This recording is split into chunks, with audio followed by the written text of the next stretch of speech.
and talk about the luxury real estate market.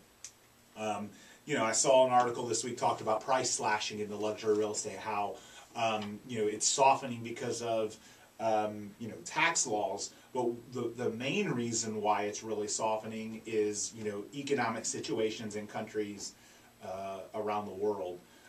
I think we sometimes forget that our real estate market isn't just people that live in that market. And when you are a destination market like Tampa with some of the best beaches in the world, a lot of our luxury high-end waterfront real estate is sold to people that don't live here. They buy them as second homes. You know, they use them a few months out of the year. I remember a few years ago there was a Japanese billionaire that bought up over 100 homes in Tampa priced at $500,000 and above. 100. Wow. 100. Didn't occupy any of them, literally bought them, held them for 2 years, and then sold them and did extremely well. We sold 2 listings to, 2 of our listings got bought by this guy. So, you know, nonetheless, you know, with economic challenges in other countries, when that happens, what's one of the first things they pull back on is spending in luxury real estate, especially for second and vacation homes and homes outside the country. So we're seeing a big you know, change in our luxury market, not because our local economy isn't good, but because the economy in Europe isn't as good, the economy in Asia isn't as good, the economy in Russia, the economy in the Mideast. You know, there's so many of these countries that are where their economy is heading in a worse direction, and that is impacting high-end luxury sales and high-end luxury prices because you're eliminating a segment of the market that now isn't there as much to purchase the properties. So speaking of luxury, Laura, we've come across this a couple times with you guys, and you know, home warranties. I think one thing people need to keep in mind when they are buying a home warranty is that your home warranty prices are, you know, the prices you promote are kind of for a standard home of a particular size. If somebody has 3 kitchens in their house, you know, and 6 AC units, it's going to be a different price than somebody who's buying a 3-bedroom, 2-bath, 1,500 square foot house.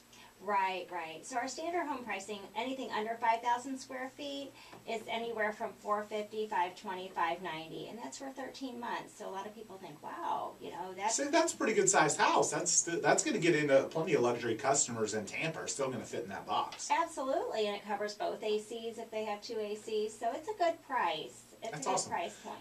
But obviously, if someone has more than that, then Yes. there's additional cost. So Derek Jeter calls Home Warranty of America tomorrow, and he's got 12 AC units in his Best Buy mansion over on Davis Boulevard. It's going to be a little bit more expensive. Right, right. And I've had, you know, I had a 12,000 square foot house that they got a home warranty, wanted every single option that was you could even think of, and I think it was around $2,000. And I think that makes a ton of sense for people that are buying vacation homes like that they're not going to occupy because the eyes aren't on the property to maintain it. Stuff's going to probably fail because it's not run. Right. You know, it's just like when you don't run it, when you don't drive a car for 6 months and you go to start it up, it's much more likely to have problems or not start or have an oil leak. You know, houses are the same way. If certain things aren't used, they go bad at a quicker pace. Right. When the electric's turned off or they're not used at all. So. Definitely makes a lot of sense in the vacation and luxury market to look at a home warranty because, especially if they're not occupying the home on a regular basis.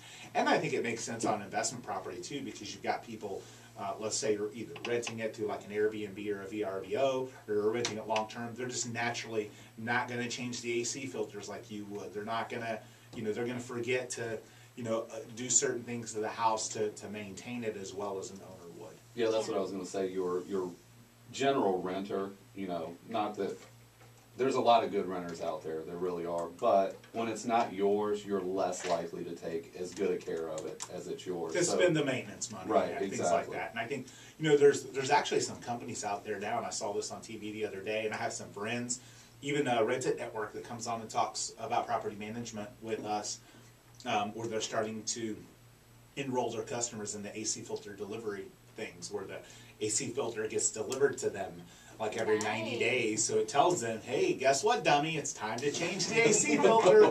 Because the reality is, I need that. Because I'm the dummy. I'm the dummy that never remembers, like, ever. Like I put it in my calendar. I do, and then I'm like, I'm busy today, and I check it off. It's not that important. So, but if they're delivered and sat on my porch every 90 days, it's genius. I love the idea. I think that it's a perfect idea to help us forgetful people remember to change our AC filter so we don't have to call the AC company out every 6 months because your filter's clogged and your drain line's clogged because you didn't change your filter for 9 months.